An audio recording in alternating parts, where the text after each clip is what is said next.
Now my duty, my honor and my privilege in the chair to call for a vote on the approval of the Charter of the United Nations. It was June 1945 in San Francisco, California, that the UN Charter was signed. Created to prevent a repeat of the atrocities of World War II, the United Nations was designed as a framework to peacefully resolve international disputes. The organization marks its 75th anniversary in a much different world, one gripped by global upheaval, says UN Secretary General Antonio Guterres. From COVID-19 to climate disruption, from racial injustice to rising inequalities, we are a world in turmoil. At the same time, we have an international community with an enduring vision embodied in the Charter to guide us to a better future. Our shared challenge is to rise to this moment. But several of the UN's major founding powers, Britain, China, Russia, and the United States, are moving further away from one of its core principles, multilateralism. This, as smaller countries are embracing it. We really see this move towards investing the UN with even more importance because these countries collectively acknowledge that many of the problems of our day cannot be solved except by multilateral diplomacy. Right?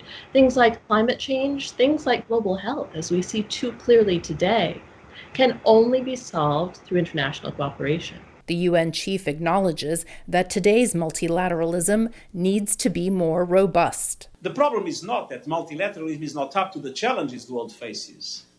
The problem is that today's multilateralism lacks scale, ambition, and teeth. Over the years, the UN has expanded its work to include peacekeeping and humanitarian operations. Today, the organization feeds 87 million people in 83 countries, vaccinates half the world's children, and has nearly 100,000 peacekeepers deployed in 13 countries. While preventing another world war, the UN has struggled to curb conflicts in nearly every corner of the globe, making the body ineffectual, say critics. The UN isn't what it was conceived to be in 1945. It's been largely ineffective in its political arms. Many of its humanitarian agencies do very good work, but on the political side, it has not functioned as it was expected to. The UN is marking its anniversary during the COVID-19 pandemic, a disease that poses perhaps its single greatest challenge since its founding. But before the virus, the UN was already facing a long to-do list. I think the overwhelming challenge for the UN in the next decades will be coordinating international responses to climate change. Equally challenging, finding ways to balance power among its strongest members, so they will continue to cooperate and not paralyze the organization's work. The single greatest challenge to the UN is the rise of China, because China is gaining influence in the UN very rapidly as its economy grows, but that leaves American officials nervous, and it leaves diplomats from other countries worried that they are losing their positions and their influence in the UN system. The organization, which has a multi-billion-dollar annual budget, is also facing the worst fiscal crisis in its history. The UN is incredibly cash-strapped right now.